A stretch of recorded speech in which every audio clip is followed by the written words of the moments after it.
his friends came over for the wedding. They said a lot of families in Hawaii or in Australia vacation in Hawaii and do like all their back to school shopping in Hawaii. And they almost cover the cost of the vacation. And what they save getting their clothes and everything they need in Hawaii because it's that much cheaper to shop in Hawaii. What? So that's like an Australia thing to do. It is to Go to Hawaii. Go to Hawaii for a week, shop for a bunch of clothes and stuff. That's so funny. Morning. Good morning, squad. Big. Thanks for getting big. Yeah, for sure. That's so sad. I was so uncomfortable. I didn't know we could go right there.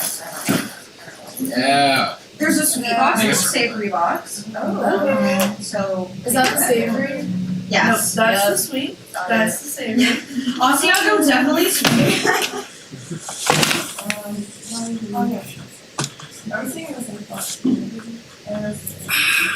My wife developed a health condition and had to go gluten-free because of it. And like the Asiago cheese bagel was like her jam for so long. It was That's really sad. the loss of the Asiago cheese bagel. Man. Anytime I hear Asiago cheese, I'm like, oh, I That's sad.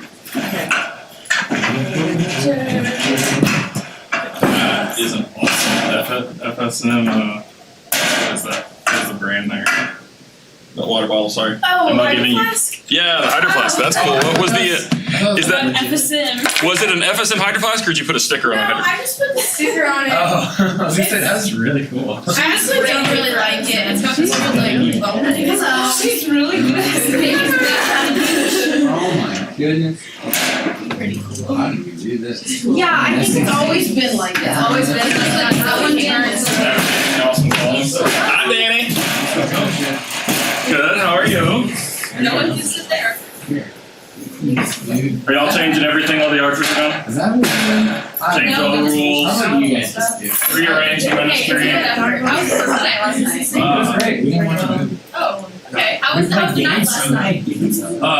You know what's Episode 3 this morning. Yeah.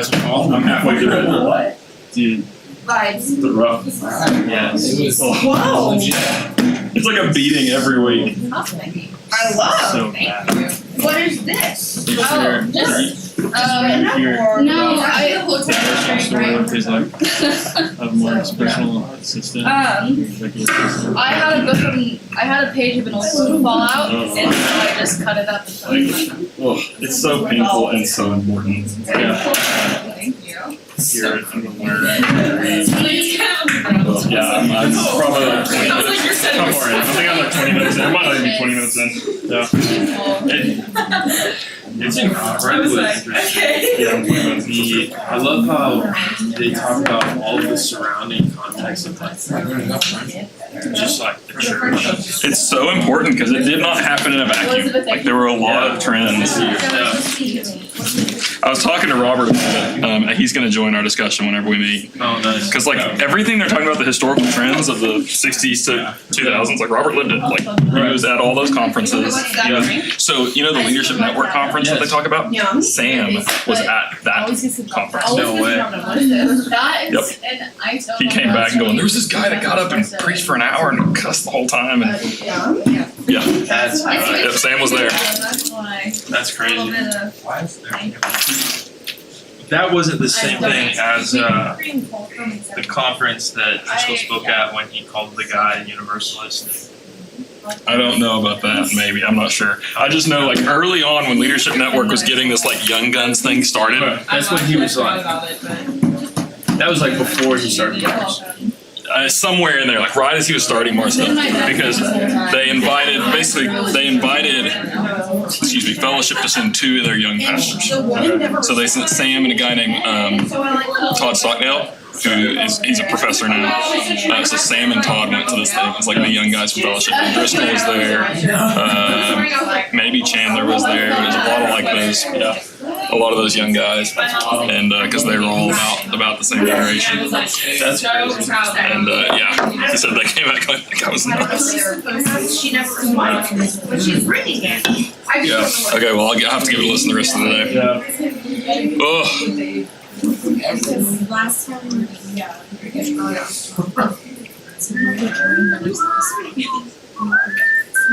Oh, It's the last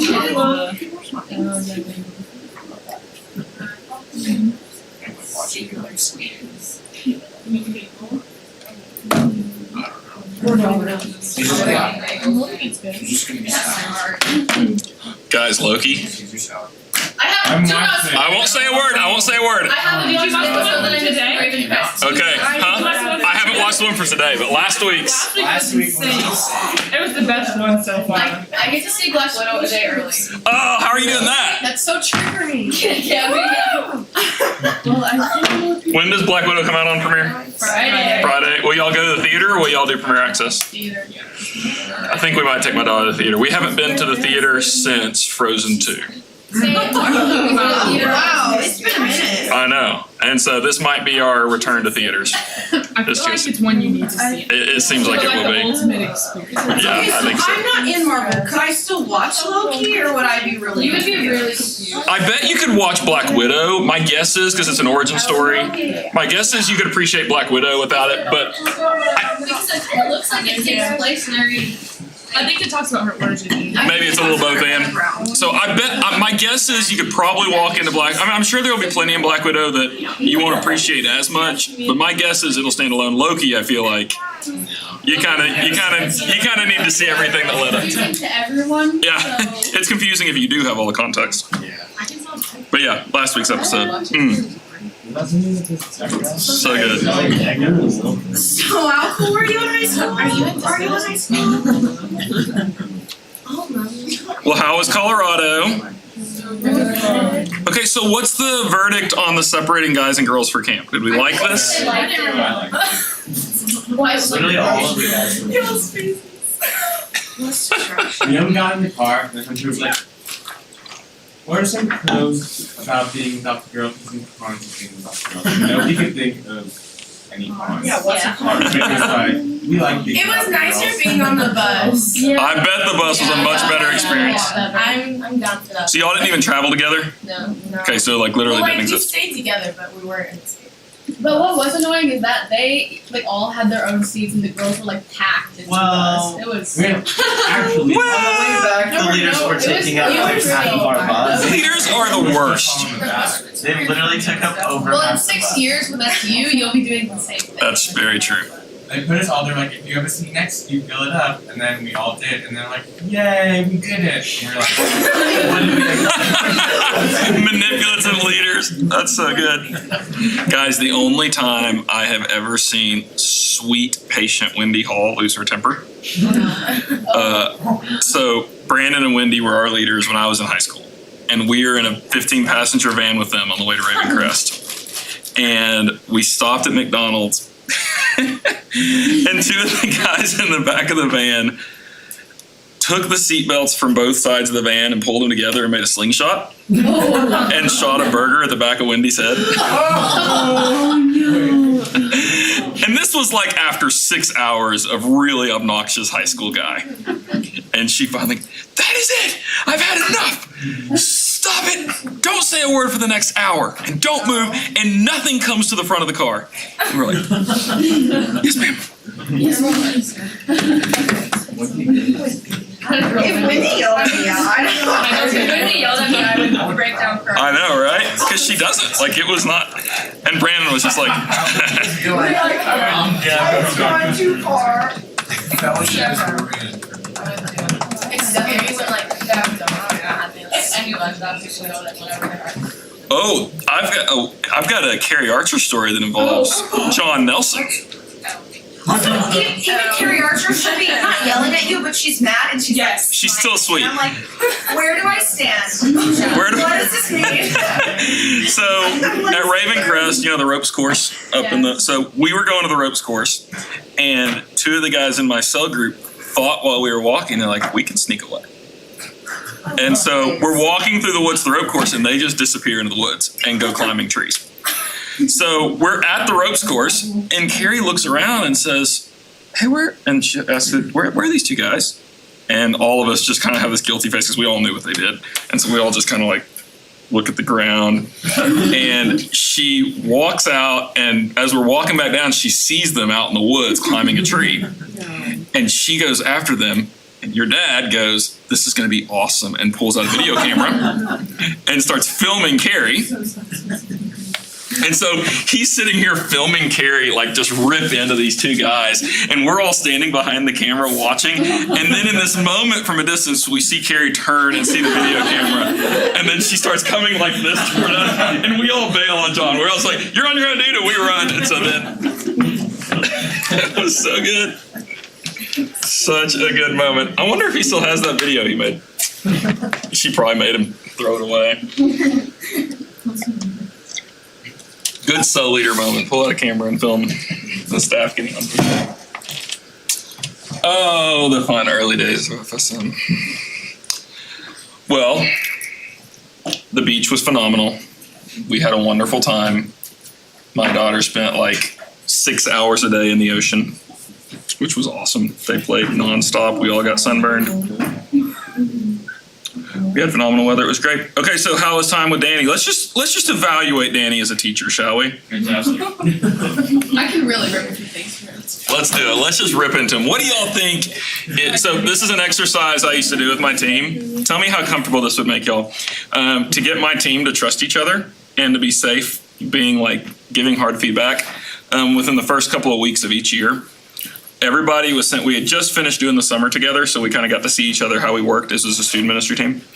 Everybody had to go home and list one thing that each team member does to help us be a strong team, and then one team that when the team member does this, it makes us a weaker team.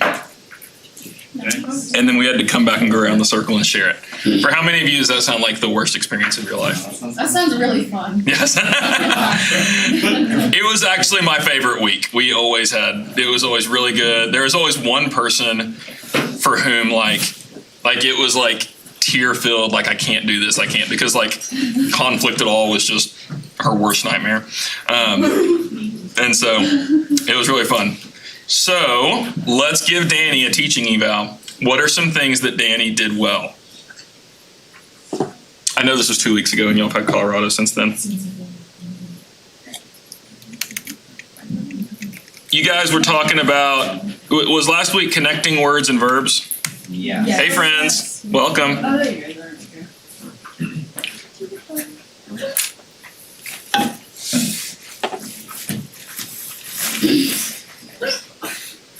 Hiccups are the worst. They're chronic. Ugh. They're bad. So my wife, I'm just in a really distracted mood today, guys. So I'm sorry.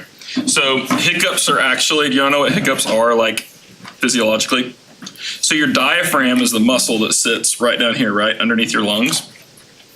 And so it's what you use to like breathe. So you flex your diaphragm to let air in, you press it to push air out. Hiccups are that muscle spasming. Well, I have a lot of muscle spasms. Right? I get that at least twice a day. It's terrible. So supposedly, because my wife is a singer, she actually knows how to flex and contract her diaphragm. So she knows how to defeat hiccups. Yeah, you need to talk to her and she can teach you. So she can like, if she gets the hiccups, she can just like flex her diaphragm for like a minute and she just squashes them. It's amazing. So if y'all want to get hiccup defeating coaching from Cassie, just let me know. She can teach you how to destroy them. Next week's lesson. That is next week's lesson. We're actually going to just practice defeating hiccups in here. It'll be really, really great. I heard there was like the Guinness Book World Record. Somebody had the hiccups for what is it? It's something like stupid. It's like multiple years. It's multiple years. No, I have the chronic hiccups. Like they never stop. That's really sad. Like I just like hiccup once, and then like 30 minutes later, I'll hiccup for 15 minutes straight. I'm really sorry. Like what's wrong with my body? Like I can't answer that question. It's time to pray. All right, so y'all talked about connecting words. Yes, like contrast, condition. So one of the things you'll notice is that I'm going to say last week, even though it was 2 weeks ago, it really connects with what we did session before, right? It's really, and this is where it's important, like as we're teaching these things to look for and observe, there's significant overlap. So it's not, don't think of these as separate categories. So when in session 3, we talked about cause and effect, right? And we talked about doing contrasts. And then in session 4, we talked about the connecting words that point to contrast, right? So it's all the same thing. It's just teaching you how to find it in different ways. You guys are all too shy to give Danny eval, so I won't put you on the spot to do that right now. So, and he talked about verbs and stuff. So, we have covered all of the observation material. So, big picture, do you have any questions about that whole process of what you're looking for and what you're observing?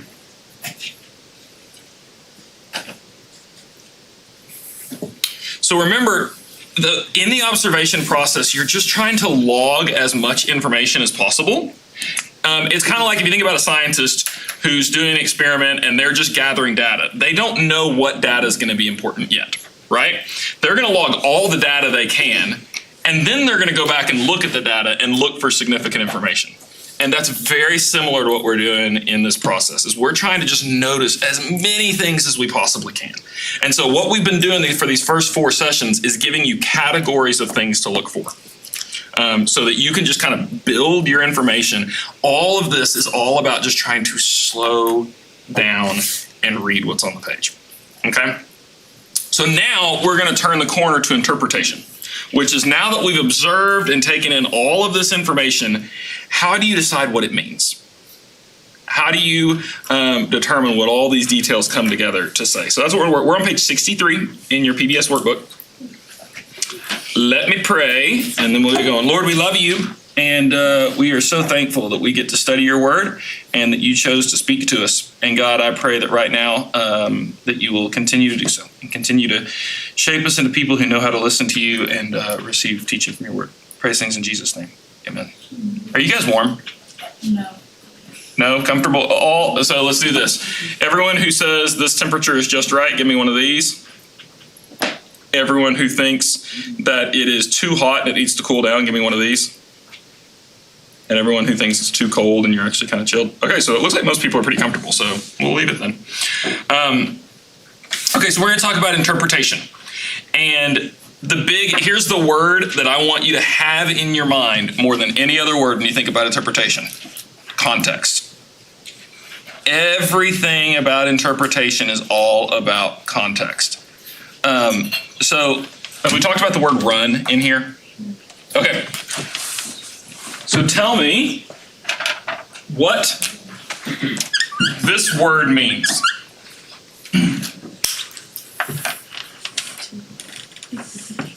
To walk fast, right? Okay. Anybody else want to offer a different definition for that?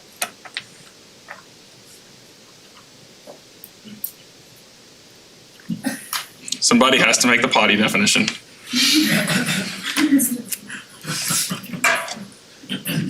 Any other definitions for the word run? So you have a speedy biped motion where 2 limbs are propelling you forward quickly. Like a machine to be like going. Mm-hmm. Yeah, so a machine can operate, like, the old refrigerator running joke. Okay, so for a machine to operate, it runs. What else?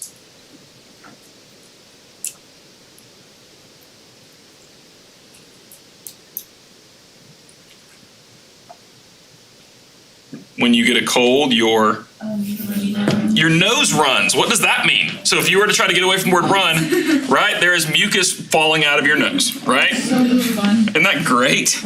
Okay. So far the definitions we have are a speedy biped propelling motion of a human. We have a machine operating, and we have mucus falling out of your nose. Any other definitions for run? You can like cut fabric and then get a little thing through it. Yeah, like a run in fabric, right?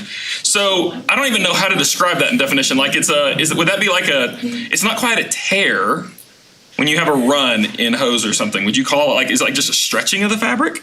I don't know, but something like that, right? Like there's some kind of flaw in the fabric can be called a run. Yeah. Multiple things in a row.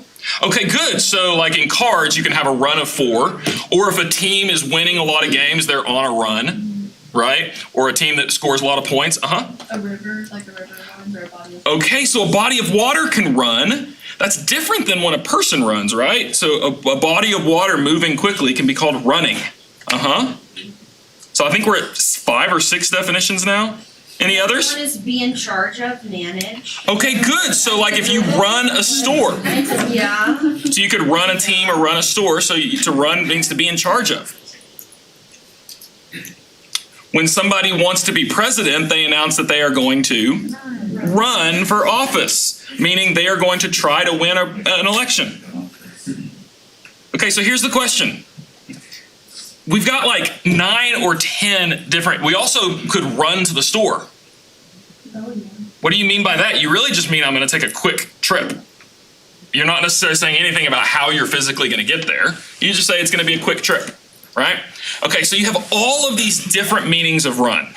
Now, here's a general rule about English, or any language for that matter. You should never assume that more than one definition is at play unless it's very obvious that it's a joke. What do we call a joke where a word uses 2 definitions at the same time? That's a pun, right? Okay. What? So like a really bad pun with the word run would be like if during an election a candidate was out, somebody took a picture of a candidate jogging and they said running for office. That would be an example where you're trying to be cute and saying you're using both definitions at the same time, right? So that's not the normal way we talk. Like when somebody makes a pun, everybody gets, haha, they're being clever. Generally, you should assume when somebody uses a word, they probably have one of the definitions in mind, not all the others. So how do you determine, if I'm using the word run, whether I'm talking about a machine or a drip on my nose because I have a cold or being in charge of a business? Context every time, right? Now, as English speakers, because when we're speaking a language we speak naturally, we don't have to really pay attention. Like it becomes really fluid to recognize context, right? Like if I say the refrigerator is running, none of you, I would guess, stop and go, which definition of run does he mean? Like you don't even have to think about that. If I say I've got a runny nose, you don't have to, but imagine if you were learning English as a second language, how confusing it would be. I mean, that's where you get really silly examples with anytime you're learning another language where you're like, what? Well, how is that happening? And so you get all kinds of funny things like that. So we learn all these context clues just from growing up speaking the language that we take for granted. But if you were teaching someone else the language, you would have to teach them all those context clues. Okay, when the word run is used of a machine, it really means operate. That is operating. You have to, those are things that like you would have to learn. How many of you have learned a second language? And there are always those uses that are surprising. I mean, at least for me, there are always uses that seem a little surprising, right? Like this word can mean both of those things. Those seem to have no relation to each other. But that's part of language learning, is language just does that. The same thing goes on, that's one example of one word, but the same thing happens in phrases and in sentences and in stories. Context helps you understand what all these details mean and how all of them fit together. So today is going to be probably the most like me talking and less workshoppy, but we're still going to try to do some workshop stuff, okay? So we're going to talk about a few different kinds of context to be aware of after you've done all your observation, things for you to think through that will help you interpret the scriptures well, okay? So kinds of context to look for. Does that make sense what we're doing? The first category of context is literary context. Here's what I mean by that. What kind of writing is it? Okay, so let me give you some examples. There are certain literature that when you hear cues, you know what kind of writing to expect. So for example, if I said, once upon a time in a cottage in the woods, what kind of story am I about to tell? It's a fairy tale, right? So what do you expect to happen in a fairy tale? Happy ending. Happy ending. Moral of the story. A moral of the story, probably going to be some kind of fantasy magic element oftentimes, right? That's just, you just know, like that's what to expect. If I said, if I say roses are red, violets are blue, it's poetry, right? So what do you like absolutely expect will happen in the next several words I'm going to say? It's going to rhyme. Like you're expecting it to rhyme, right? If I said in France in the summer of 1973, you're thinking, I'm giving context to tell you, this is probably a historical story. You're expecting me to give some kind of, I'm giving so much context, place, year, season. Okay, all of these clues tell you what to expect, right? When you read a fairy tale, I mean, think about this. if I said, last summer, Fayetteville, Arkansas, Razorback practice field. 3 hours into a hot day, the team was exhausted, and suddenly, a spark erupted in the sky, and a sweet old lady in a pink dress appeared with a wand, and suddenly started. Why does that feel odd? Because those things flash. They don't go together. Now, if I started with Once Upon a Time in a Cottage in the Woods, and a sweet old lady in a pink dress shows up, you go, oh yeah, of course. Like, nobody's caught off guard by the magically appearing lady in the woods, right? But if it's at the practice field at the University of Arkansas, that feels really odd. These contexts tell us what to expect, what kinds of things to look for, and how to understand it, okay? So there are different kinds. All of the Bible is not the same kind of literature. We have a lot of different kinds of literature in the Bible. And some of the sections that feel really weird to us, a lot of it's probably because it's a kind of literature we're not used to reading. So what kind of literature do you think we're all most used to reading? Fiction, stories, and so that's probably where we feel most comfortable, right? Is reading a story. Those are the parts of Scripture that make most sense to us. So we're going to talk about a few different other kinds. So on page 65, the first kind of literature you're going to face is narrative. So narrative tells a story, right? So think to your, like, I know you're not in school mode. For how many of you is English arts your favorite class that you take? Like all the hands I have. Oh, careful there. How many of you like suffer through English? Anybody that's not your, no one hates it? Okay, we're good. So most of us are somewhere in the neutral category between favorite and least favorite. Okay, so try, as painful as it might be, to think back to your English classes. When you're analyzing a story, what kinds of things do you look for?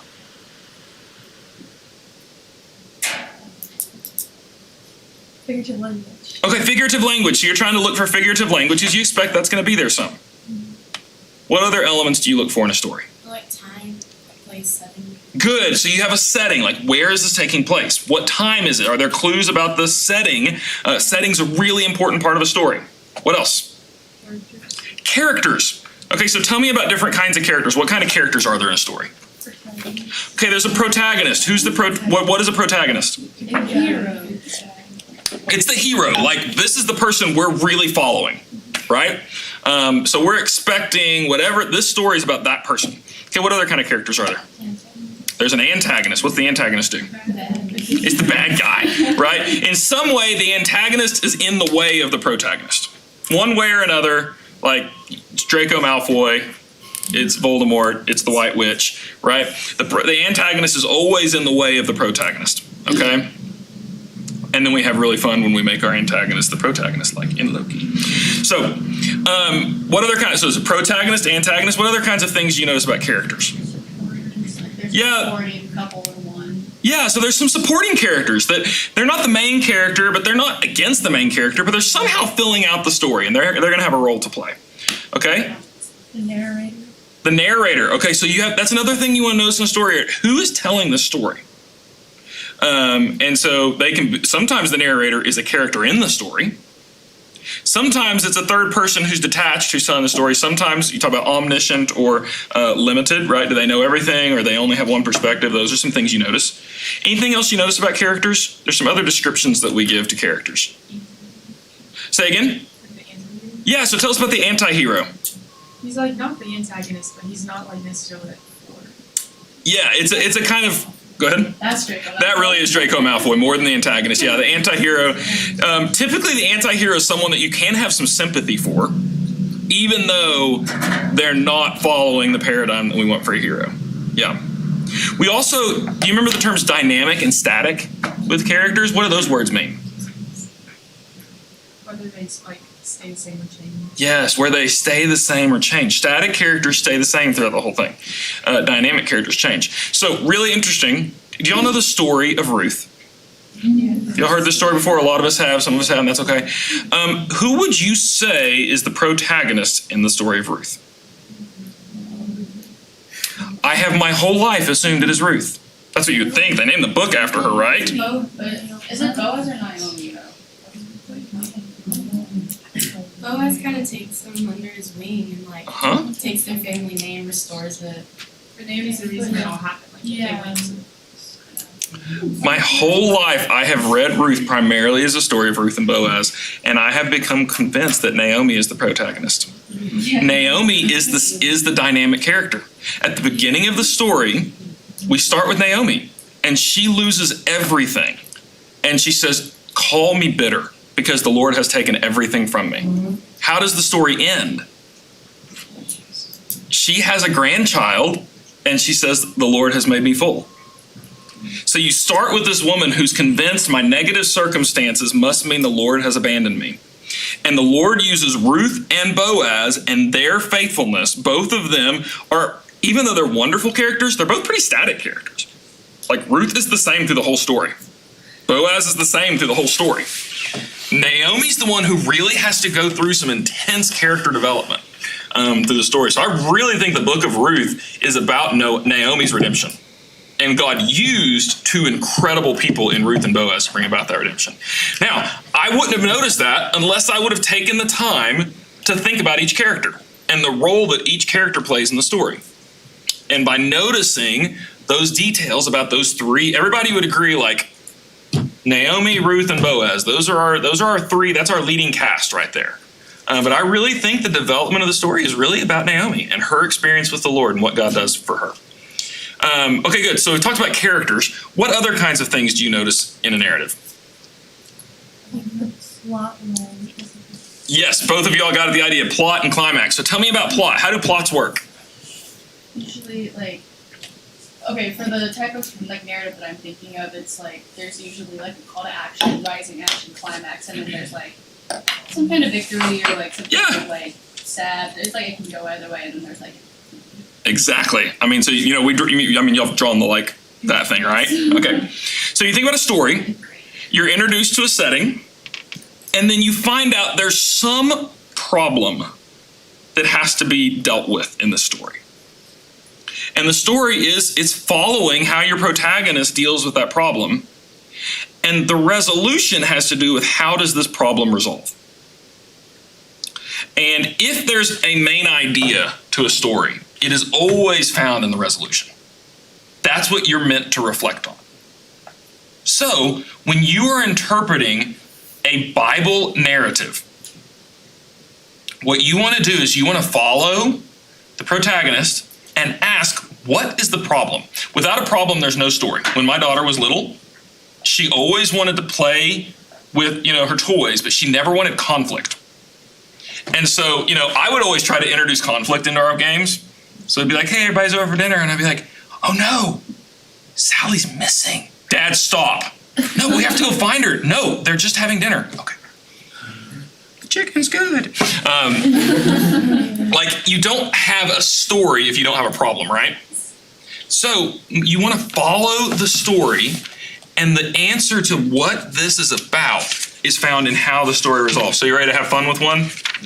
This is a story that I think has been, almost every time I've ever heard it preached, I think it's preached wrong. How arrogant of me to say. Well, guess what? I'm about to convince you. Everybody go to Mark chapter 4.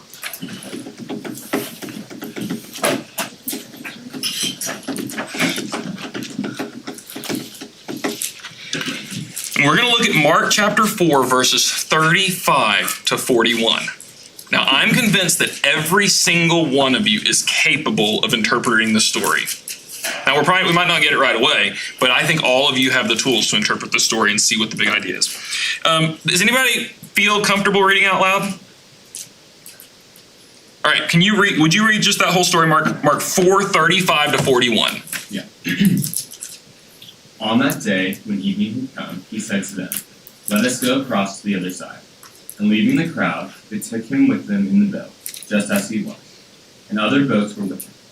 And a great windstorm arose, and the waves were breaking into the boat, so that the boat was already filled. But he was in the stern, asleep on the cushion. And they woke him and said to him, "Teacher, do you not care that we are perishing?" And he awoke and rebuked the wind and said to the sea, "Peace, be still." And the wind ceased, and there was a great calm. He said to them, "Why are you so afraid? Have you still no faith?" And they were filled with great fear and said to one another, Who then is this, that even the wind and the sea obey him? Okay, great. Now, there are exceptions, almost every single time I've ever heard this passage taught, what's the main idea? What do y'all think you've heard before? Huh? I said Jesus stopping the storm. Jesus calm, and what are the storms always applied to be? Yeah, whatever difficult things happening in your life, Jesus will calm the storms of your life too. Every single time. I've taught it, okay? That's what we teach every time this story is about. If you have something difficult going on in your life, Jesus can calm your storm too, okay? But let's do some good narrative analysis. Who are the characters? Jesus. Jesus and the disciples. Okay. Any comments you want to make about these two characters? Or two groups of characters? In the story? Yeah, in the story or just broadly. What do you know about Jesus? He's the Savior. He's the Savior. Good. Son of God. Born of Mary. Good. Okay. What about the disciples? Followers of Jesus. They're followers of Jesus. Good. There's 12 of them. There's 12 of them. Awesome. Okay, good. Tell me about the setting. The sea. Okay. See, they're on a boat. It's in the evening. It's in the evening. You ever been on the water at night? Be a little creepy, right? I get a little nervous about water at night. Okay, so now let's follow the plot, right? So we're going to go ahead and draw our deal here. Okay, so how are things going at the very beginning of the story? It's going great. How do you know it's great? What's good? It's like relatively calm. Okay, good. It's calm. It's calm enough that Jesus falls asleep, right? I mean, he lays down and takes a nap. Okay? So things look pretty good, right? Everybody's happy. Okay, so what's the problem in this story? Okay, great. There's a big storm. Why is this storm a problem? Bad in the water. It's bad. These are professional fishers, right? They know the water. And they're scared they're going to die. Now, I'm sorry to go a little dark, and I hope this doesn't actually hit on anything, but did y'all hear the story a few years ago in Branson about the boat that sank? Okay, guys, that was a lake about the size of where they were. And this is, it can happen. Like, it's easy for us to go, why are they so scared about it? But guys, and especially if you know about some historical setting would help with this, a storm could come out. These little boats are like canoes, okay? These are small little boats they're in. And they're out in the middle of a lake, and a storm comes big enough that they're very seriously in danger of dying. And because they're professional fishers, they know the situation they're in, and they know it's serious. Okay, so there's storm. Tell me about more description. Fill out this conflict. They're scared of death. Anything else you notice in the story that would help you understand why this is a problem? Okay, the boat is filling. Okay.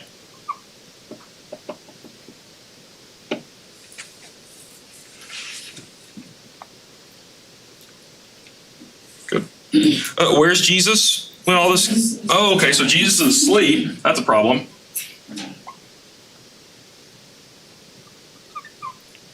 Okay, so where's the climax of the story?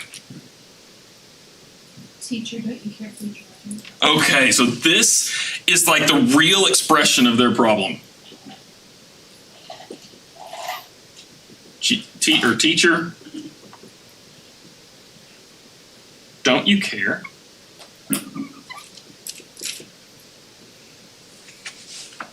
And then what happens to because of the problem? What happens to resolve the problem? He wakes up and looks asleep. Yeah, he wakes up and says, "Hey, shh." All right? Yeah. Okay, Jesus says, "Be quiet," and the sea gets quiet. Now, almost every time, I hear this preached, we stop at verse 39. And we reflect. But where is the lesson found? It's in the resolution. So let's follow our characters all the way to resolution. What happens in verse 40? You ask them why they're afraid. How interesting is that? After Jesus rebukes the water, he then turns and rebukes the disciples. Why are you afraid? And what's their response in verse 41? Did Jesus bring peace and calm into their life? How does it describe them in verse 41? They're terrified. That doesn't look like Jesus bringing peace and calm in the storms of our lives. The resolution of this story is not peace for the disciples. The resolution of this story is terror. What do you do with that? Why are they terrified?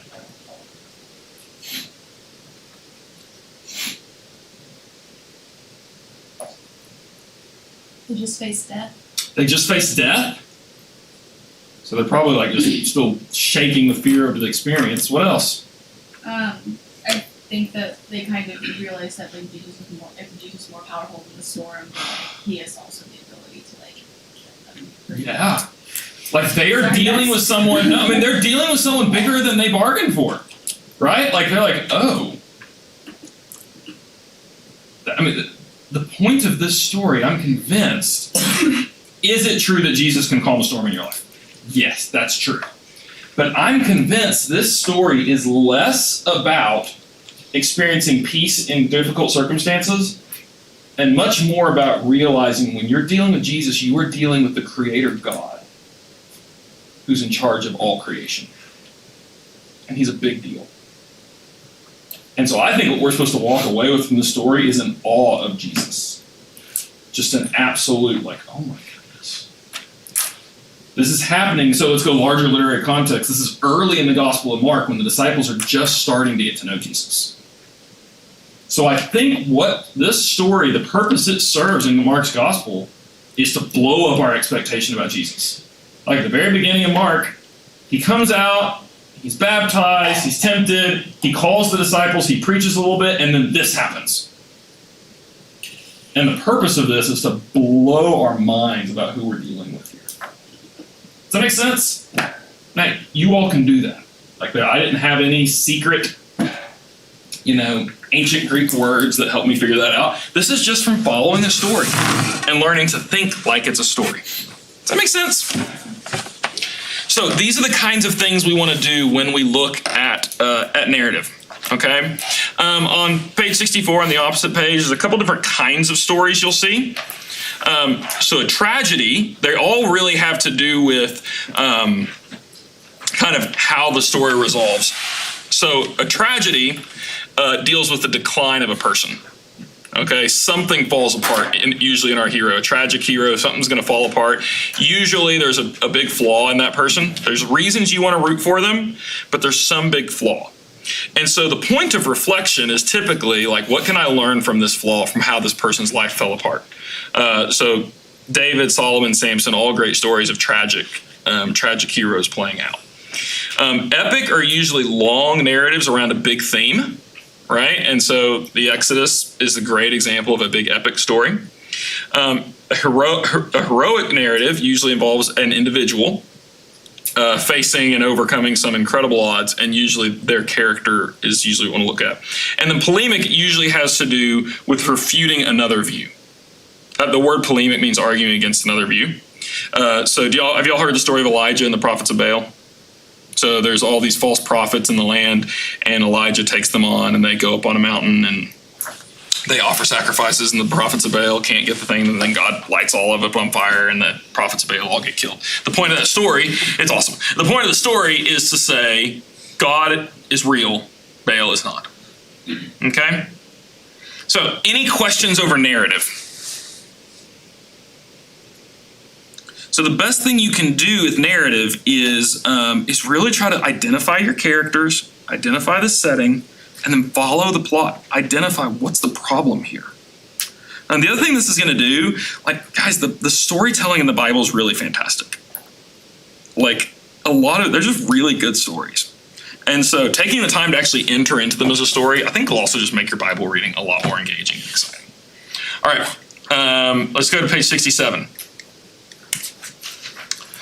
Legal literature is about the most boring, right? It's a little bit tough to read. Do y'all know some examples of legal literature in the Bible? Like Leviticus is a lot of legal literature. Some of Exodus is. Legal literature is listing out rules. Okay? I don't know if you've ever tried to read a law, like American law. Like, it's painful reading. It's really hard to get through. Same thing's true for legal literature. It's tough. A lot of it's tough reading. One of the most important questions to think about when you're reading legal literature, almost all of our legal literature comes in the Old Testament. The important question for interpretation is, how does this rule apply to Christians in the New Covenant today? So all of the rules, all the law in the Old Testament is given to Israel. We are not Israel. We're the church. So, do we make sacrifices at a temple? No, we don't practice those laws. So the question, I'd love to hear your thoughts. Does that mean all the legal literature of the Old Testament is irrelevant for us? Cut it out of our Bibles. Okay, so if it's not the law that we're under, but somehow it still applies to us, how are we supposed to read those laws and think about them? By putting the history of the time in context. Okay, so that's really important. Understanding the history of the time is going to be really key for understanding how those laws work. That's really good. What else? If it's mentioned somewhere else in the Bible. Okay, good. So some laws are picked up in the New Testament and reinforced, so that helps us understand where they go.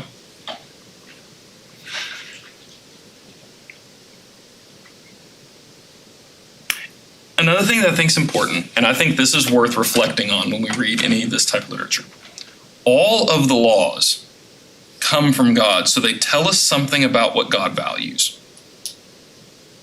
So even if a particular law might not apply to us today, there is something about what is important to God in that law that is worth thinking about. Does that make sense? So there's a law, and this is going to take a combination of culture, and this is a lot of tools that we don't have. Study Bibles are going to help you with this. But there's a law that says you cannot wear clothes made of two different fabrics. So my guess is if we went around and checked the tags on everyone's shirts, most of us are going to be in violation of this law right now. What in the world is that law about, and why does it apply to us today? Isn't a way to show how they were different from older, other cultures? Yeah, so go ahead. You can go on. I was gonna say, in that time period, it was helpful to define, this is what people of God look like. Yep. And if I were to apply that today, at least in my mind, I think, with the Holy Spirit and fruits of the Spirit, that's how we look different, and by making choices that are different in society. Yeah, absolutely. Like the issue there, and this is the issue with a lot of the laws, some of them are, we might even say seem kind of silly and arbitrary, but a lot of them are purely to make distinctions. It is a way of practicing, you're not going to be like the nations. And the nations do things like sacrifice babies. And so to keep from being like the nations, they said, hey, we're going to practice setting up a different kind of culture. And we're not going to practice those things, but to remind you that you're not like them in sacrificing babies, we're also going to ask you to dress a little differently from them, right? So think about, anybody here go to a school that has a uniform? Okay, so why wear a school uniform? What's the purpose? Show you're a part of something. Yeah, so it creates a shared identity, right? Like it creates more of we are all a part of this together. It kind of levels the playing field a little bit. It kind of creates this, and it also shows some distinction of we're not a part of this other school. And there's all kinds of studies. There are a lot of places that their public schools do uniforms for the exact reason that they've just shown it benefits education. Like something positive happens when kids wear a uniform to school. And there's something similar to that going on with the idea of, hey, we want you to make your clothes a special way.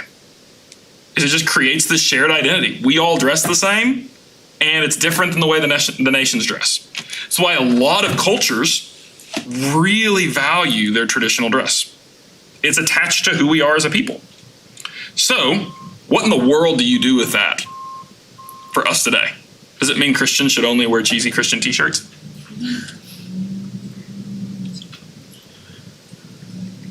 Please no.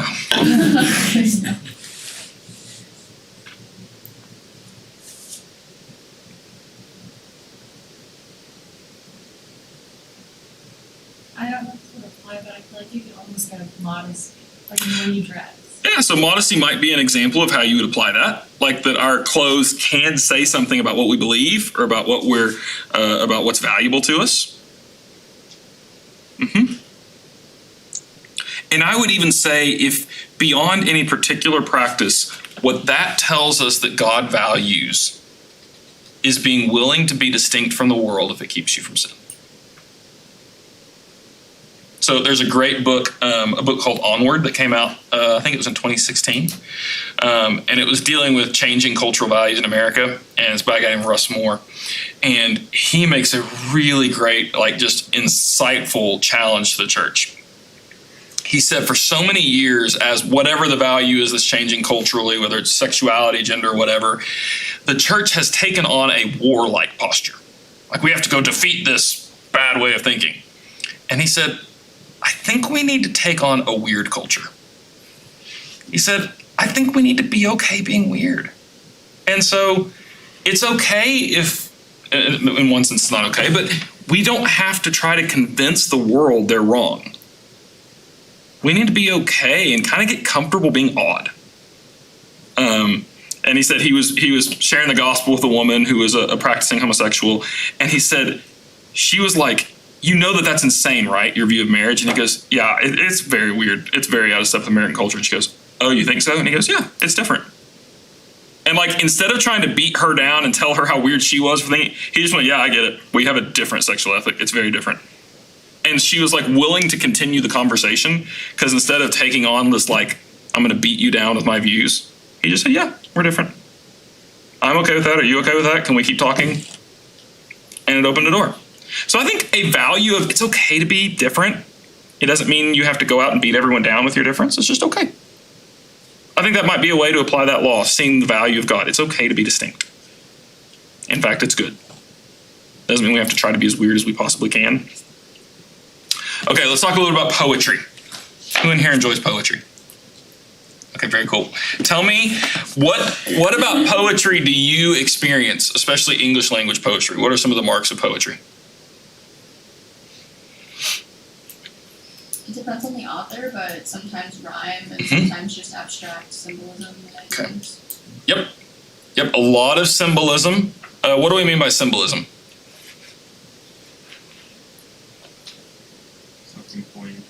Yeah, something points to something else. Like, I can be talking about the chair, but I'm not really talking about the chair. I'm talking about something else, right? So something stands in the place of something else. In English poetry, we often use rhyme. We often use meter, so rhythms. There's a rhythmic nature to our poetry.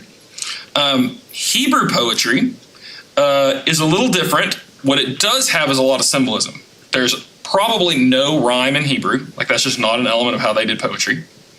But one of the biggest ideas in Hebrew poetry is called parallelism. Y'all heard this term before? Parallelism in poetry typically means that lines come in pairs, and each of the pairs related to each other somehow. On the left page, page 66, you have three basic kinds of Hebrew pairs. So in synonymous parallelism, it repeats the same idea, just in different words. So look at Psalm 2:4. He who sits in heaven laughs. The Lord scoffs at them. See how it's saying the same idea, just in different ways. Antithetic shows contrasting ideas. The lions grow weak and hungry, but those who seek the Lord lack no good thing. And then synthetic builds upon a thought. It takes a thought and then takes it to the next level. So Psalm 1:3, he's like a tree planted by streams of water, first thought, which yields its fruit in season, second thought, and whose leaf does not wither, next thought. So to appreciate the beauty of Hebrew poetry, the two things you need to think about are what are the symbols and what are they depicting? And then look for these little parallels. And that'll help you appreciate a lot the beauty of what's going on. But in general, in poetry, and particularly I want to talk a little bit about the Psalms here. The Psalms are characterized by a lot of emotion. But the purpose of the Psalms is to teach us how to talk to God.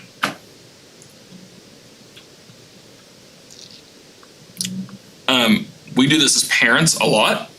When our daughter was learning to feel her feelings, I don't know if you guys have probably never experienced this with your parents, but sometimes when my daughter would experience big angry feelings, she would express that to us in a way that was not appropriate. And so we would have to say, feeling angry is great. That's fine. That's understandable. Let's find a good way to tell us you're angry instead of the way you try. Does that make sense? The Psalms are very much about you're going to experience a whole lot of junk in life. And you're going to feel a lot of big feelings. And God is teaching us how to talk to him about those feelings. And so that's what the Psalms are really there for, is to show, hey, there is a psalm for almost every situation you can find yourself in. And it's a guidebook to say, this is how you talk to God when you're feeling this. One of the biggest kinds of Psalms in the Bible, the ones that happen most often, I call them the Life's Not Fair Psalms. They are when for something is happening to the psalmist that is not fair. That doesn't seem right. And he's really ticked off about it. Now, have you all come across these kinds of Psalms before? Just from memory, without going and looking at them, what are some things that you're reminded of happening in those Psalms? A lot of asking, like, why would you do this to me? Yeah, the why question happens a lot. Like, why, Lord? Why is this going on? What else? There's another question that often comes with why in the Psalms. It's usually how long. That's another question. How long is this going to happen? How long are you going to ignore me, Lord? How long are you going to let me go through this? So, how often do the why and how long questions get answered in the Psalms? Never. They don't get answered. So, what the first thing the Psalms teach us is it's perfectly appropriate to want to scream out why and how long. Probably won't get an answer to that question. Totally understandable that you would want to ask God that, and you should. And he also might not answer that question. Here's the real irony of this to me. God, some of the Psalms include almost like accusing God of wrong. Like, God, you have abandoned me. You said you would be here and you're not. The irony to me is that God gave us the Psalm book. And in the Psalm book, God said, this is how you accuse me of wrongdoing when you think I'm not being fair. How interesting is that? That God actually gave us a script to use to scream at him when we think he's not being fair. How gracious is that? The scene that always comes to mind, any Stranger Things fans in here? In case you haven't seen it, so that I don't spoil things, there's a scene in season 2 where Michael finds out something that had been kept from him. And he's really angry about it. Y'all know the scene I'm talking about? Yes. And he proceeds to just pound on Hopper. Do you know this scene? Yes. Now, what is Hop's response when Michael just starts pounding on him? He just stands. He just takes it. He's big enough he can take it. Like, Mike's not going to hurt Hop. Like, it's not going to happen. So what does he do? And then what does he end up doing after he takes a few punches? Hugs him and lets him cry. Hop just takes the punches and slowly, this is the irony of the moment. What has to happen for Mike to be able to punch Hop? He starts crying and he has to get close to Hop. You can't punch somebody from the other side of the room. So ironically, the more Mike punches him, the closer he gets to him. To where eventually Hop's able to hug him. He kind of wears out his energy, and finally Hop's able to hug him and let him cry. I think that is a beautiful image of what God does for us.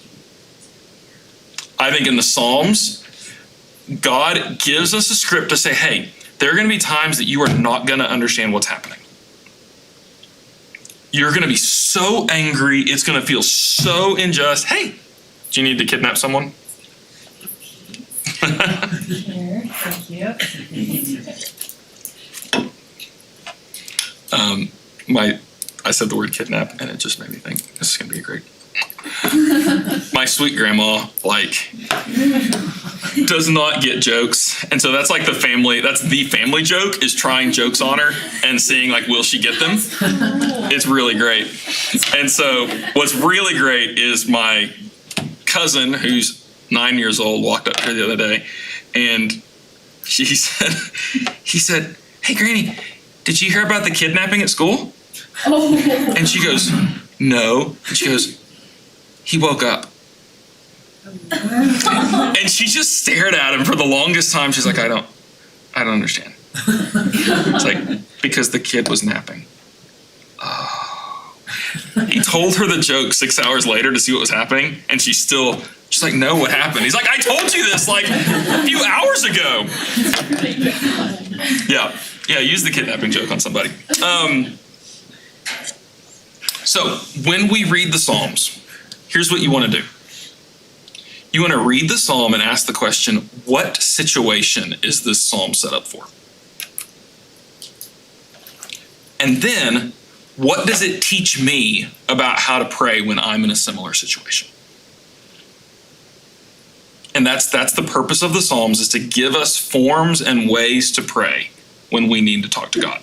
Because the danger is, when you feel that anger, injustice, things aren't right, what we want to do is move away from God. We want to run from Him. And He values relationship with us enough. He would rather have us wrongfully accuse Him and scream at Him for a little while if it means we get closer to Him in the process. Isn't that just incredible that God would do that for us? Really amazing. So that's the way we want to read the Psalms, particularly, is asking the question, how does this teach us how to pray?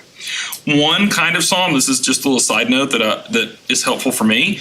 I never knew how to use the Psalms where David says, "I'm innocent and I've done no wrong, and I'm still being accused anyway wrongly." I would always read those and go, well, there's no point in my life I've never been innocent. I always have done something wrong. I've always done something sinful. So I had no idea how to use those psalms. And then I remember reading a book that helped me see this. Was David a perfect sinless person? No. So how could David say, "I've never sinned"? I have not sinned. I'm not in the wrong here. He's not saying that he has never sinned in his life. He's saying, in this situation, I'm being wrongly accused. I'm being treated as I don't deserve. So, can anyone in here say we've never sinned? No. Has anyone here ever been wrongly accused before? Has anyone ever been treated in a way they didn't deserve? So, the purpose of that psalm is to say, when you think you're being wronged, when you think somebody's treating you unfairly, this is how you take it to God. That was helpful for me to kind of redeem a group of psalms that I didn't know what to do with. Okay, any questions on poetry and psalms?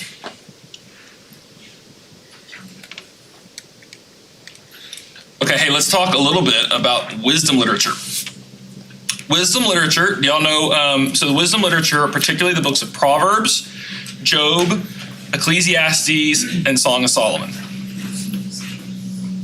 We're not going to do any awkward Song of Solomon reading right now. I won't make you do that. So, wisdom literature is meant to help us see the world from God's perspective.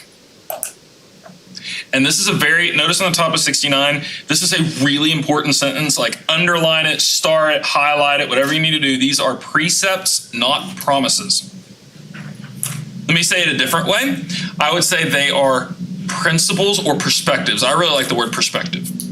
The Proverbs are perspectives that you should embrace, not promises for what will always happen. Let me give you an example.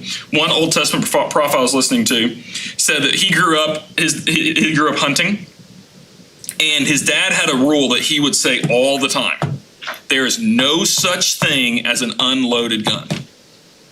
He would say that to his kids all the time. There's no such thing as an unloaded gun. There's no such thing as an unloaded gun. Is that a true statement? Is there really no such thing as a gun that's unloaded? No. So was his dad lying to him? No. Why did he repeat that phrase over and over again? They would accidentally shoot. Yeah, to protect them from a terrible accident. What was he saying? He's saying you will be wise and safe if you live like there's no such thing as an unloaded gun. Every time you pick up a gun, assume it's loaded, and that'll protect you from a terrible accident. Does that make sense? That's how the Proverbs work. They are not promises for what happens every time. They're saying, if you adopt this perspective, you're going to set yourself up to live well. So the Proverbs will say things like, people who work hard get a reward and lazy people don't. Is that a promise for what always happens? Does everyone who work hard reap a great benefit? Does every lazy person get nothing? No, there are a lot of lazy rich people who, for whatever reason, stuff just fell into their lap. And there's a lot of hardworking people who, hard circumstance after hard circumstance, resulted in them not having stuff, right? So many people misread the Proverbs. They work hard and they don't get something. They go, what the heck, God? You said if I work hard, I'll get a reward. But remember, the Proverbs are not a promise, they're a perspective. What God is saying is, you will live a good life if you work under the perspective that when I work hard, something good will come from it. Don't give in to the cynical, throw your hands up, what I do doesn't matter. That's not a helpful way to live. He says a better way to live is hard work matters. Laziness is going to bite me. So for example, look at Proverbs 22:6. Train a child in the way he should go, and when he is old, he will not turn from it. Does that mean that every good parent will only have God-fearing, faithful kids when they're adults? This verse has been used to beat some parents up. When a kid walks away from the Lord, well, obviously, Proverbs 22 said no, this wouldn't have happened. Y'all smell that awesome burning smell? Yes. That'll be what they're doing out there. When we were working on the roof earlier, and like my whole ceiling in my office, like the light fixture crashed down, and it was really awesome. Great experience. So, yeah, it's fun to be in remodel phase over here. So it's really important to recognize when you read the Proverbs, they are principles to live by, not promises. People, a lot of conservative Christians have really used the Proverbs to shame a lot of people and not to recognize there are exceptions to all these rules, okay? That's why in the proverb, in the wisdom literature, we have 4 books, and the 4 books take on very different shapes. 2 of the books are the way it ought to work. Okay? Those are Proverbs and Song of Solomon. Okay? Those tell you this is the way life ought to work, and this is the way romantic love ought to work. Okay? They're just giving you perspectives on this is the way it ought to go. But guess what? We live in a broken world, broken by sin, and crap happens. And sometimes it doesn't go the way it ought to. And that is maddening and feels insane and meaningless. So we also, God was wise enough to give us another perspective. And then it's the crap happens perspective. And that is the book of Job and the book of Ecclesiastes. And those books basically say stuff is going to happen that does not work the way it should, that seems totally unfair, and you will not get an explanation for it in this life. It's going to seem absolutely meaningless. Don't try to make sense of it because you can't. And that is essentially the meaning of Job and Ecclesiastes. The conclusion of both of those books is the same. Just trust God. Job screams at the Lord. Does God give him any explanation for why Job went through what he went through?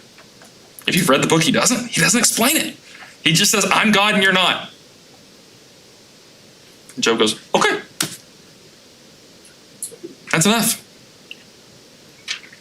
So, the wisdom literature can become very rich stuff when we understand what it's doing there. And these two have to be held together. If you only have the left side, you'll become naively optimistic and you won't have the tools to cope when bad stuff happens. If you only have the right side, you can become cynical and think my choices don't matter. You become fatalistic and there's nothing you can do, so why don't you just give up? You really need to hold these two together. So there is a wise way to live, and stuff's going to happen that's beyond explanation. And we need to be able to hold those two together. The last kind of literature is logical discourse. And this is what we get in like Paul's letters. This is when it's just explaining something. In a lot of ways, this is the most straightforward kind of literature. You just follow the ideas. And then finally, on page 71, we have prophetic literature. And this is where a prophet is speaking. There's two things to know about prophetic literature. Some prophecy is speaking about the future. Most of it is not. Anybody ever tried to read through one of the big prophets like Ezekiel or Isaiah or Jeremiah and felt really lost? Okay, here's why.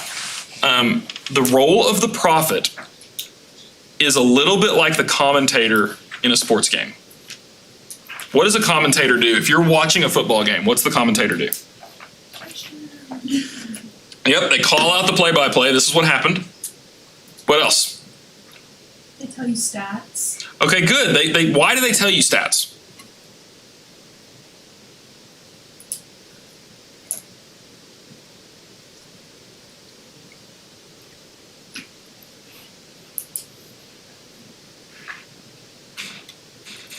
Help you understand like the team and the players. Yeah, it's to give you some perspective on what's happening. Like, help you appreciate the significance. Like, when somebody they're like, okay, if this person completes one more pass, he's broken the record for the school. You suddenly, like, you're watching with anticipation, like, when is he going to complete that next pass? This is going to be big, right? Those stats help you have perspective on what's happening in the games. Anything else they do? They interview. Yeah, they interview coaches and players and gives you kind of some real life feeling to the players. Like, they help you understand who's in the game and why does it matter. Oh my goodness, this person lost his mom last week and he just came back from their funeral and it's really tough for him to be here and he's trying to play a game. Oh my goodness, you suddenly care more about these players when you hear, oh man, this went through something really hard.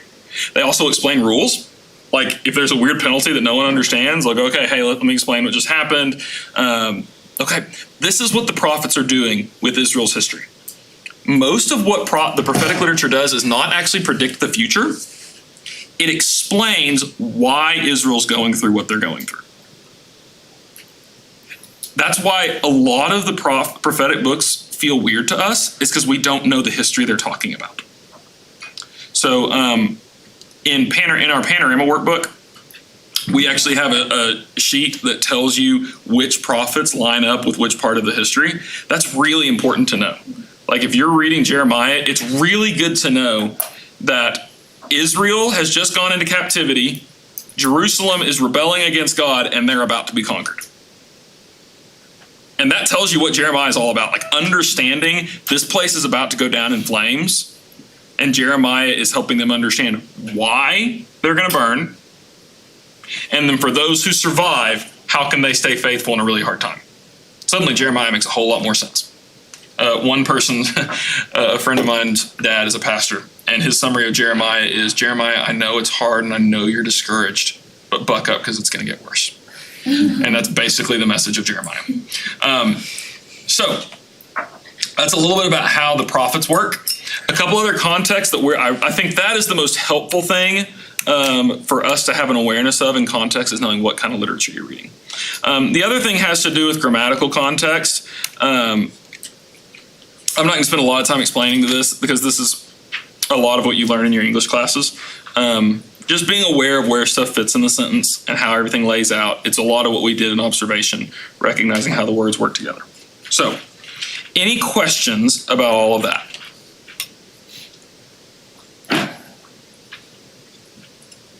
No questions at all? Okay, so here's what we're going to do. How far did y'all go in 2 Timothy last time? 3. You finished chapter 3? Awesome. Okay.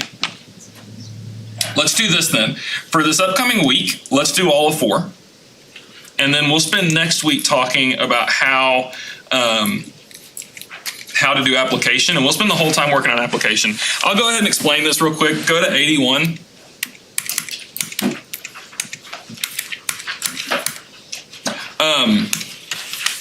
A couple of other contexts to be aware of is historical, geographic, and cultural.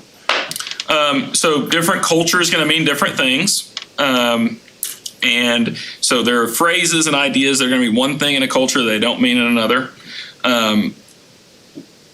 Same thing with history. What's going on in history is going to define it. Geography. My guess is no one in here is an expert on ancient Near Eastern culture and history. So therefore, probably none of us have the tools to solve this on our own. That's why we only get one page given to it. This is where we rely on teachers who study these things.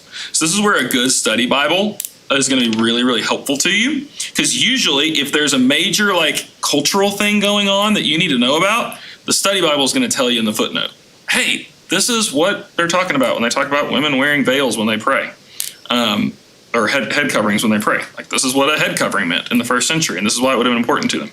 So the only reason I want to make you aware of that is just so you can know that matters.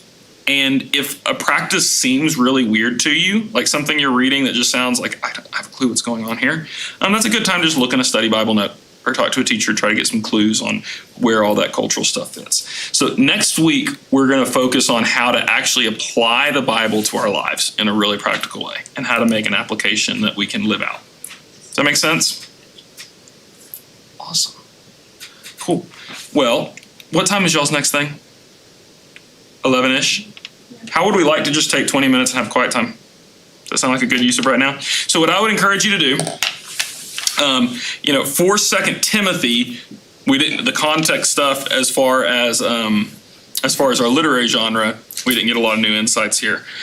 Let's just y'all take 20 minutes, have a quiet time. And once you start doing, do y'all have the bookmark, the like cheat sheet? Okay, awesome. So that's a reminder of everything we've talked about except for the application side. So use that as a little reminder. And just have a quiet time in 2 Timothy. Maybe today just do like 4 to 8 or 4, 1 to 8. We'll take 20 minutes to do that, and then I'll pray and we'll close it out. Do y'all want music?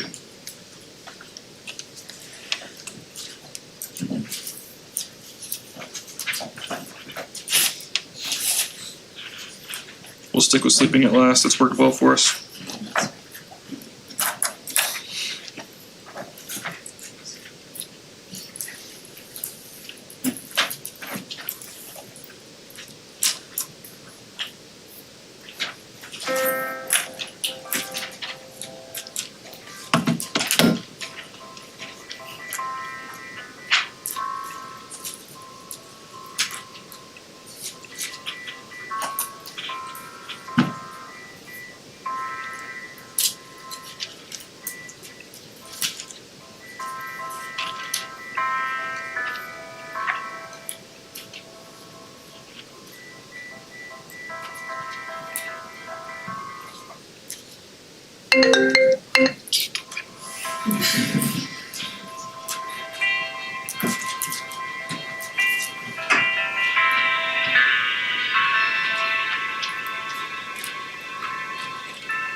just listen to what I do. Draw some good comments in. Any big picture questions over anything we've talked about? Or anything life and theology and Marvel Universe? I did write down questions. Yeah. I don't know if it's in other people's interpretation, but chapter 4, verse 1. It says, I charge you in the presence of God. Yeah. I have no clue what I charge you means. Okay, good. I charge you. Okay, good. So what do y'all think? What do y'all, when y'all see the word charge, does anybody have a translation with a different word other than charge? Huh? Judge. Okay. What else? It says like, I give you this charge. I give you this charge. Uh-huh. Because I think of charge and I think of like charging my phone. Okay. And that like gives it, like it fills it up, gives it battery, keeps going. Okay, good. So is he saying like, I'm gonna fill you up? Good. Ish. Okay. So yeah, this is really important because this is where our English, so this is a funny thing. I'll try to keep this nerd tangent a little bit limited. Words don't have one-to-one meaning, right? So what languages do people speak in here other than English? Spanish, okay. So what, Spanish speakers of America, what does this Spanish word mean? To play, right? So translate this sentence for me.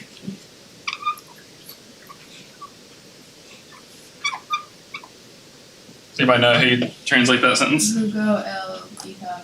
You would think, right? That would seem the obvious way. Does anybody know that? Does anybody know that that's not how you say it in Spanish?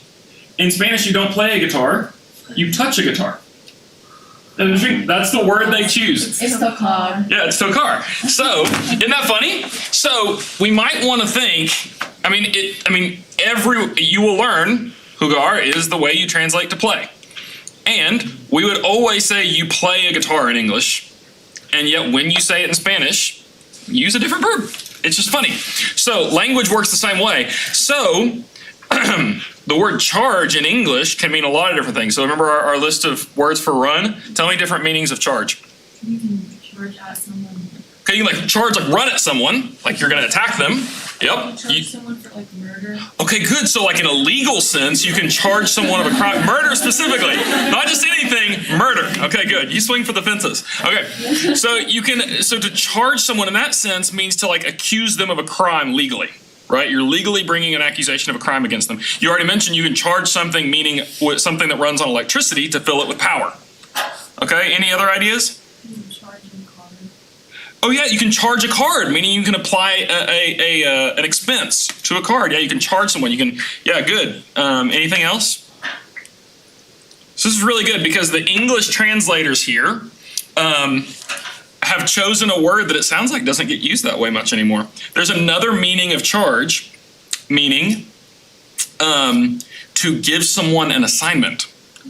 Probably the place we would hear this most today would probably be in the military. So you are, I think it's related to the word to be in charge, to be entrusted with something. And so yeah, that's an example where probably the English word of our Bible translators probably just isn't the way that word charge gets used very often anymore. So when he says, I give you this charge, he means I'm giving you this assignment. I'm giving you this challenge. So you can see in verse 2 what the charge is. Preach the word. So that's you think of almost like a military commander giving an assignment to one of his soldiers. That's kind of the idea here. I'm giving you an assignment, Timothy. Go preach the word. Yeah, great question. Any others? I just wrote down in mine to research the significance of the personal instructions of the different people, because I know some of the names, but I don't really know their context, so I just wanted to do that on my own. And that's a great thing to do, and a lot of interesting, because a lot of these names crop up over and over again in the New Testament, so that would be a great line of study to do. Is to go track down who are these people and which ones. So I think one of those fascinating ones to me is Mark in verse 11, because I don't know if you've read this in the book of Acts, Mark and Paul parted ways. Mark wanted to go on Paul's second missionary journey, and Paul said no, because Mark got scared on their first one and went home. And so it was such a significant fight that Barnabas wouldn't go with Paul either. Barnabas said, I'm not going unless we bring Mark. And Paul said, I'm not going with Mark. So Paul went one way and Barnabas and Mark went the other. So that was a significant, it's really one of the sad stories of the New Testament, that whatever happened there, we don't know all the details, but here is Paul at the end of his life about to die saying, hey, get Mark and bring him with you. He's been helpful in my ministry. So I think that's a really sweet little picture of reconciliation. We don't know the whole story of what happened there, but we know they had a major breakup and now they're healed, and they're like when Paul's about to die, he wants Mark around. So yeah, that's really sweet. So yeah, tracking those names down would be a really good one. Any other questions come up from your study time? I made a list. Oh, good. You got throw another one out there. I love that. We got a couple minutes. Throw them out there. 2 questions. Is love.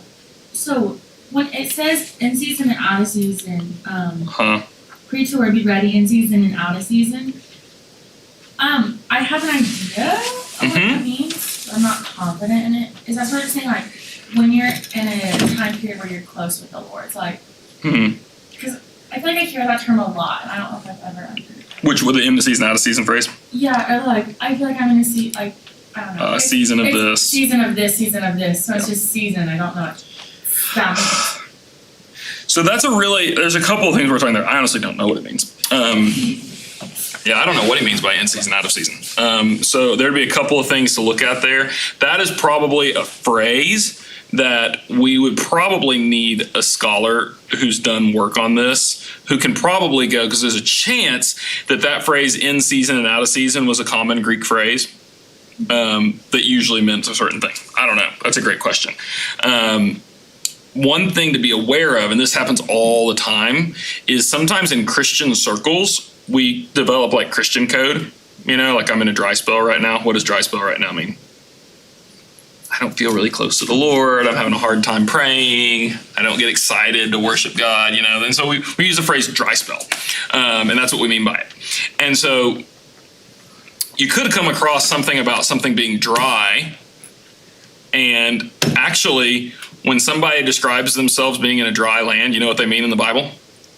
They actually mean the opposite. They mean I'm desperate for the Lord. I am longing to be with the Lord. I feel like I'm thirsty for the Lord. And I want to find him.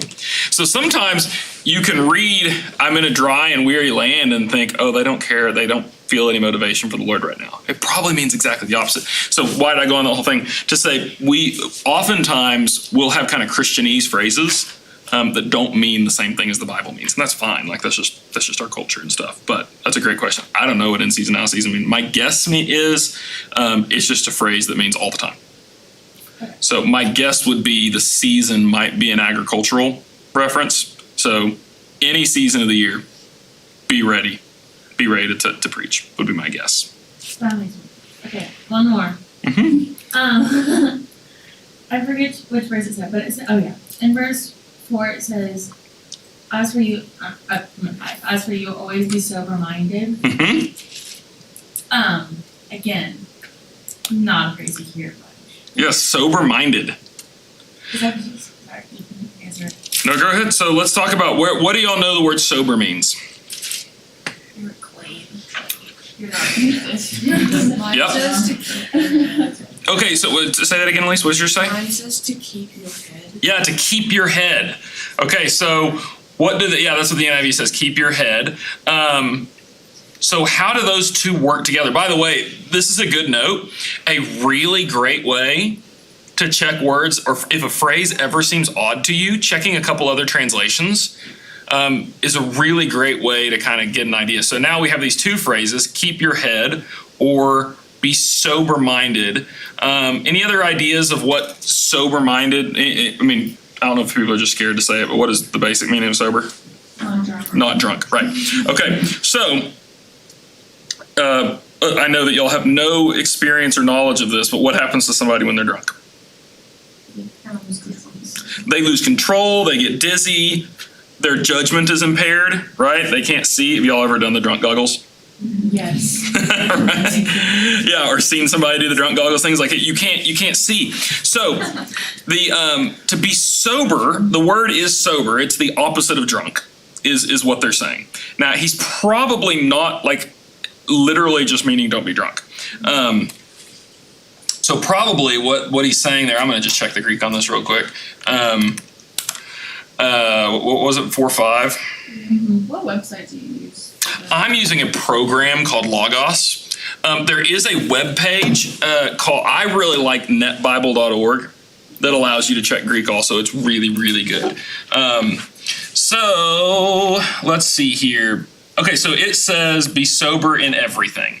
So since it says be sober in everything is the literal Greek, I'm assuming it's not just talking about not being drunk. So the opposite of drunk, to be sober, a lot of people use the word sober to describe someone's attitude. And what that usually means, if drunk is characterized by kind of out of control, not having judgment, being maybe reckless, sober is the opposite of that. So you're self-controlled, you're thinking things through wisely, and you're making good, sound decisions.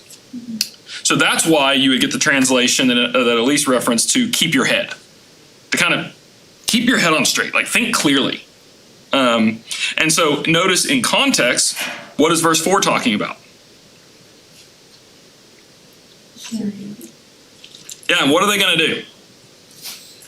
They will turn their ears away from the truth and turn aside to myths. But you, those people who are chasing after silly myths, you don't do that. Keep your head. You be sober.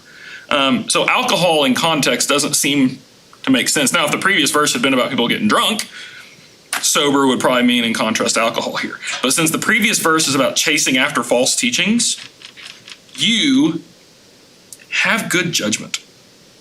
Be wise. It says exercise self-control in everything. Exercise self-control in everything. Yeah, so that's another great translation of it.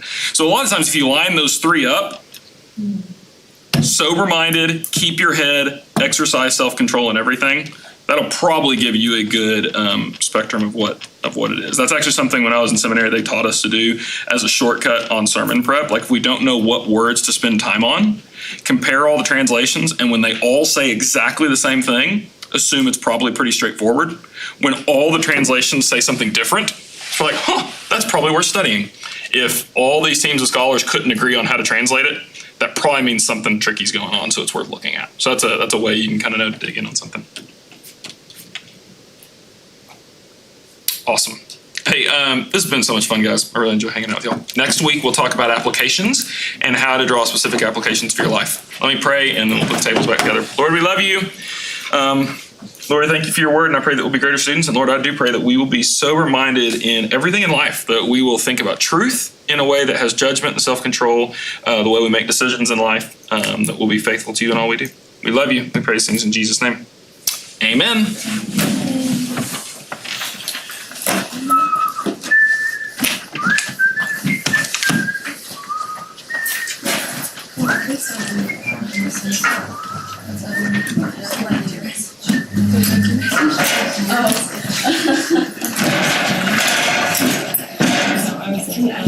I can say two things.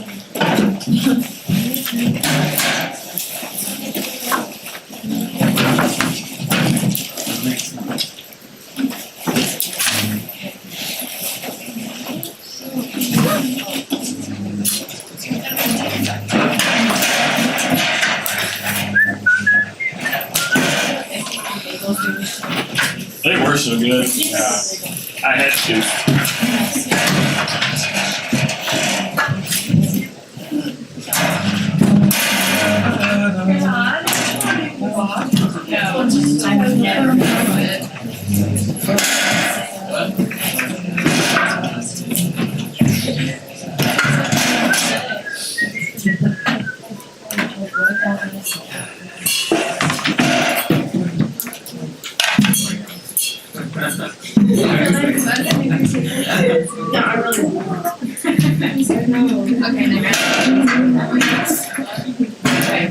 So, Fire away. and it's not related at all to That's what we're great. talking about. But on my own, I've been doing a study of minor prophets. Fun. And the first chapter of Hosea is confusing me. It's very confusing. Like it's real. I feel like I feel like the way that I interpreted it was like this is like kind of a unification of Israel and Judah, but I also there was a lot in this, and I was like, I the one thing that I picked off of that was like, okay, that Jezreel is good. Yeah. Okay. Like that's a good thing. Yeah. But the rest of it is very confusing to me. It is really confusing, so let's take a look at it. So, the Lord began to speak to him through Hosea, go marry a promiscuous woman, have children with her. He married Gomer. Then the Lord said, call him Jezreel. So one of the things that the Lord often does through prophets is he has them name their children symbolic things to tell what he's about to do with Israel. Yes. Okay. So that's a common thing in the prophets. Okay. So call him Jezreel, because I'll soon punish the house of Jehu for the massacre at Jezreel, the name of the place. And I'll put an end to the kingdom of Israel. In that day, I'll break Israel's bow in the valley of Jezreel.